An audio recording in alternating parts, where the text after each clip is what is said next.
విశాఖలో ట్రాన్స్జెండర్ కి మంత్రి డోలా శ్రీ బాల వీరాంజనేయ స్వామి ఆటోలను పంపిణీ చేశారు.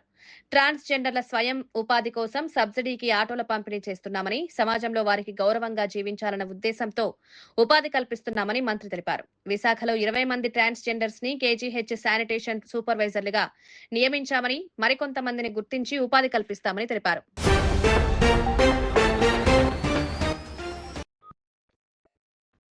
తాడిపత్రి పట్టణంలోని ఆంజనేయ మాన్యం కేజీబీవీ బాలికల కళాశాలలో ఎమ్మెల్యే జేసీ అష్మిత్ రెడ్డి ఆకస్మిక తనిఖీలు నిర్వహించారు. మధ్యాహ్న భోజనం నాణ్యతను పరిశీలించి విద్యార్థులతో భోజనం రుచి గురించి అడిగి తెలుసుకున్నారు. కళాశాలలో భోజనం వండే కిచెన్, స్టార్ రూమ్ల పరిశీలించి తాజా కూరగాయలు వాడాలని, పిల్లలకు నాణ్యమైన భోజనం అందించాలని సూచించారు. ఈ సందర్భంగా బాలికల వసతి గృహాన్ని కూడా సందర్శించిన అష్మిత్ రెడ్డి హాస్టల్లో వసతుల గురించి అడిగి తెలుసుకున్నారు.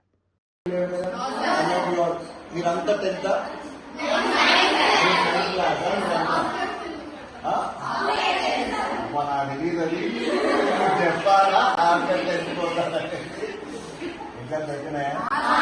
All done exam already start కాలేదు. మళ్ళీ కదా మాకు హాలిడేస్ ఇచ్చి హాలిడేస్ అయినాక 2 months స్టార్ట్ అయ్యింది. సరే నేను అనుకుపోయింది పోయా everything is good then. I have not talked to anybody. నీకేమన్నా మాట్లాడాలిందా? ఏదైనా separate you want to tell me something? Nothing right? All good. Hot water కావాలా?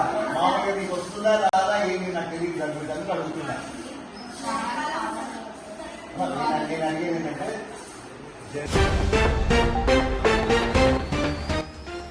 జనసేన అధినేత పవన్ కళ్యాణ్ కు హైకోర్టులో ఊరట లభించింది. ఆయన సినిమాలో నటించకుండా నిలువరించాలని దాఖలైన ప్రజా ప్రయోజన వ్యాజ్యాన్ని ఉన్నత న్యాయస్థానం కొట్టివేసింది. ఈ పిటిషన్ కు విచారణార్హత లేనని కోర్టు స్పష్టం చేసింది. డిప్యూటీ సీఎం హోదాలో ఉంటూ పవన్ కళ్యాణ్ సినిమాలో నటించడం అనైతికమని పేర్కొంటూ మాజీ ఐఏఎస్ అధికారి విజయ్ కుమార్ హైకోర్టును ఆశ్రయించారు. హరిహర వీరమల్లు సినిమా ప్రమోషన్ కోసం ప్రభుత్వ నిధులు, అధికార యంత్రాంగాన్ని దుర్వినియోగం చేశారని ఆరోపించారు. టికెట్ ధరల పెంపు విషయంలో నిబంధనలు ఉల్లంఘించారని, ఈ అంశాలపై స్వతంత్ర దర్యాప్తుకు ఆదేశించాలని తన పిటిషన్లో కోరారు.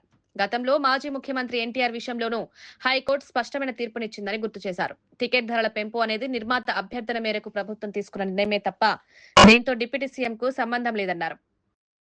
పవన్ కళ్యాణ్ అధికార దుర్వినియోగానికి పాల్పడ్డారని చెప్పేందుకు ఎలాంటి ఆధారాలు లేవని, ఇది కేవలం రాజకీయ దురుద్దేశంతో దాఖలు చేసిన పిటిషన్ అని వాదించారు. ఏజీ వాదనలతో ఏకీభవించిన జస్టిస్ వెంకట జ్యోతిర్మయి పిటిషన్ కు విచారణ అర్హత లేదని చెప్తూ దాన్ని కొట్టివేస్తున్నట్లు తీర్పు వెలువరించారు.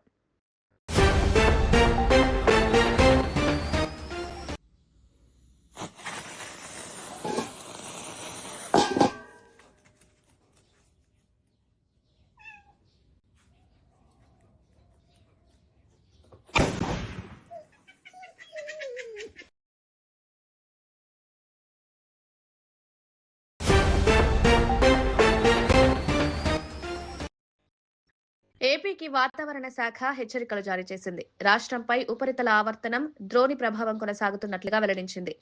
ఉత్తరాంధ్ర, ఉభయ గోదావరి, పోలవరం, ఏలూరు, కృష్ణా, ఎన్టీఆర్, గుంటూరు జిల్లాల్లో పిడుగులతో కూడిన మోస్తరు వర్షాలు కురిసే అవకాశం ఉందని, బాపట్ల, పల్నాడు, మార్కాపురం, ప్రకాశం, నెల్లూరు జిల్లాల్లో తేలికపాటి వర్షాలు పడే అవకాశం ఉందని తెలిపింది. ఉరుములు, మెరుపులు ఉన్న సమయంలో బహిరంగ ప్రదేశాల్లో ఉండవద్దని, చెట్ల కింద ఆశ్రయం తీసుకోవద్దని ప్రజలకు వాతావరణ శాఖ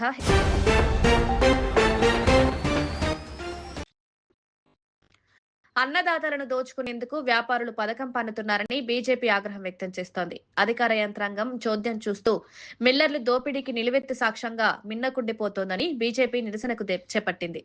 నెల్లూరు కలెక్టరేట్ ఎదుట ధాన్యం గింజలు పోసి ప్రభుత్వం తీరును తప్పుబట్టింది.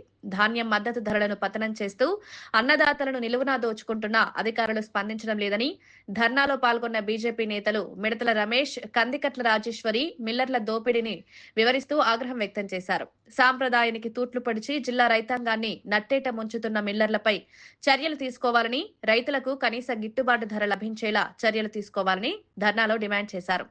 ఈ కార్యక్రమంలో వైరి శ్రీనివాసులు, నరాల సుబ్బారెడ్డి, ముడబాల రమేష్ రెడ్డి, ఆది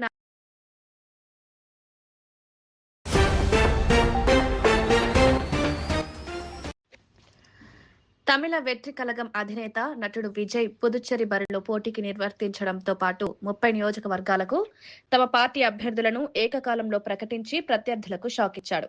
క్షేత్రస్థాయిలో బలమున్న యువత, సామాజిక కార్యకర్తలకే పెద్దపీట వేస్తూ అభ్యర్థుల జాబితా ప్రకటించడంతో పుదుచ్చేరితో పాటు తమిళ రాజకీయాల్లో ఒక్కసారిగా వేడి రాజుకుంది. విజయ్ నేరుగా ఎన్నికల బరిలోకి దిగడం ఇదే తొలిసారి కావడంతో తమిళనాడు ఎన్నికలు వేడెక్కుతున్నాయి.